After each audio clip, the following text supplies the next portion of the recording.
Hey, Maddie, won't you ask your daddy? Can we take this Cadillac Tin Pan Alley? Can we turn water into wine? Can we save life with a dime? I was teaching carpentry around an East Side school, and there was a lot of my kids being murdered. So we're doing a lot of reorganizing and closing schools, and I started being an activist saying, you know, kids shouldn't be dying because of policies of the school district, sending them across borders. Then I got involved with the union, and I helped take over the union with Karen Lewis. Former Chicago Teachers Union President Karen Lewis has passed away. The politics changed a little bit, and I got removed from the union. But in the middle of that, I worked with somebody called George Schmidt, and he really got me into journalism and corruption fighting. So I got started really in journalism with school issues and violence. And now it's like I'm doing some other things. Is this place open or what? Is there migrants here yet or not? Huh? I want to thank everyone for coming out this evening to discuss the possibility of supporting asylum seekers in the former South Shore High School. You know, we have sympathy for the immigrants, you know what I'm saying? We know it's hard for them right now, but don't bring them over to our city of Chicago where we already have more problems. We already got enough crime, already got enough problems. So why would you bring more people that's not even going to be safe into a city that's not safe at all? Chicago's not safe for nobody. Thank you for joining us tonight. My name is Nubia Willman. I'm the Chief Engagement Officer for the Mayor's Office. I think what's important is that we really establish that this is a humanitarian crisis, and we're here.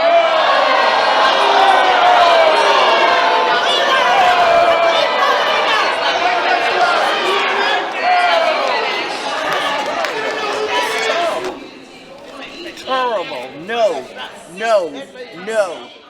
One of my main concerns with bringing foreigners that are not screened, where we don't know their background, we don't know their health issues, we don't know if they're criminals or cartels or murderers or what they are, that's coming into our communities just unannounced. They just abruptly just put it up on us that, lo and behold, here we're going to start with 250 to 500, and the number's going to continue throughout at the South Shore Old High School. This area is seeing more law enforcement resources than anybody else in my district. Well, you know, okay. Well, you know, yeah, I mean, you know, we've tried our best, and, well. Please let the commander speak. What they do is they come in here, sometimes they walk. The migrants will walk from either the bus station, Union Station, or wherever they do. They'll bring them in, and then these are warming buses here for them here. This is the landing zone. This is what they call the landing zone. And then once people land here, how long do they stay here for before they go a day, sometimes 3 days. I got guys that told me they've been here 3 days sleeping on these buses. So they sleep on the buses. That's where they live. And they'll give them food, but usually cold food, right? You can't. See, there's no commissary here. There's no facility. And you figure this mayor's been in power since May. What is it, 7 months? In 7 months, you can't figure out a better solution than this, right? Coming, getting dropped off right there. There's migrants right there in front of you. See that right there? What's up, fellas? What's up, fellas? This is how our city welcomes migrants. I don't know, it don't seem too welcoming, does it? Thank you.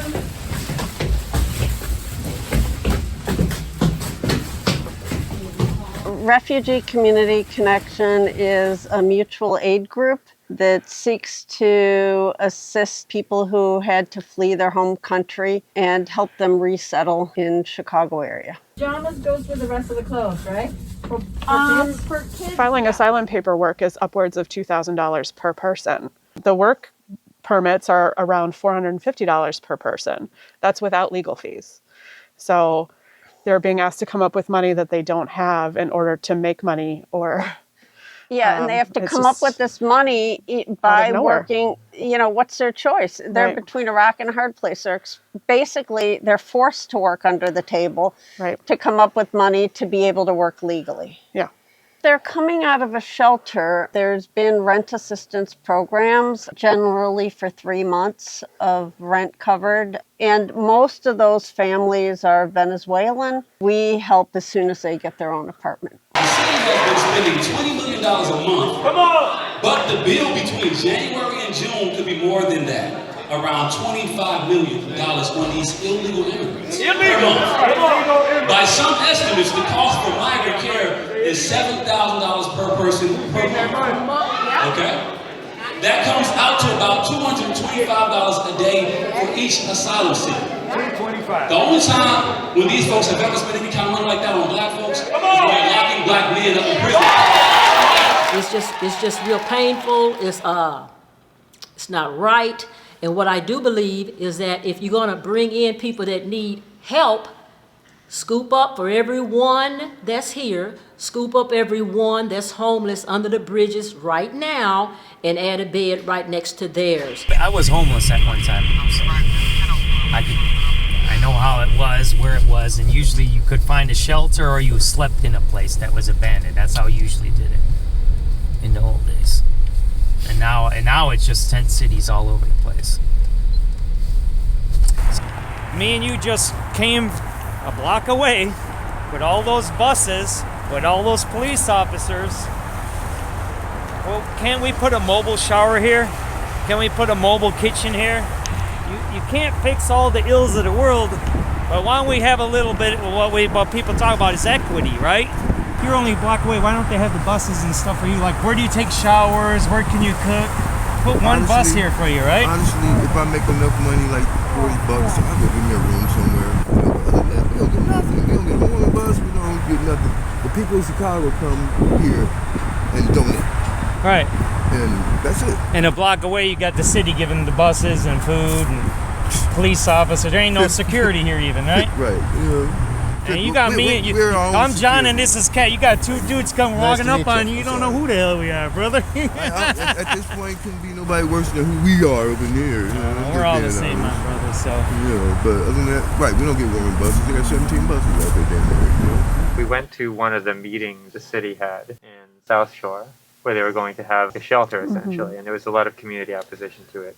Why do you think this has been such a divisive issue? I think it's divisive in the areas that have been dramatically underserved. The people there are rightfully angry that their community hasn't gotten needed services, but yet these newcomers are arriving and getting services and being put in their neighborhood without their neighborhoods getting the services that they need. These people need shelter and clothing and housing. I can understand that. Why is it only in the city? And then the south side of the city. It's just enough. It's too much going on in the south side of the city where it's unresolved issues already, one on top of another. To add this to it, and then you're bringing in distressed people on top of distressed people. Those are some people that are out there. They're dealing with whatever they're doing, crossing all those countries, dealing with cartels, dealing with the government, being pawns of a political system, whether it was in Venezuela or here. But those people have a story, right? I've interviewed a few of them, but we should be interested in what's going on with them because they're here and they're in our city. And they should be interested in us because they're in our city. So it should be reciprocal. And the more people understand that, then we can better understand the issue. Again, if they need to be deported or whatever needs to be done with them, that's not my business. But the point is they're here and we should deal with whatever the issues that are here and deal with them as individuals, right? Not as some generalized idea that's put on Fox News or MSN or CNN, whatever way, right?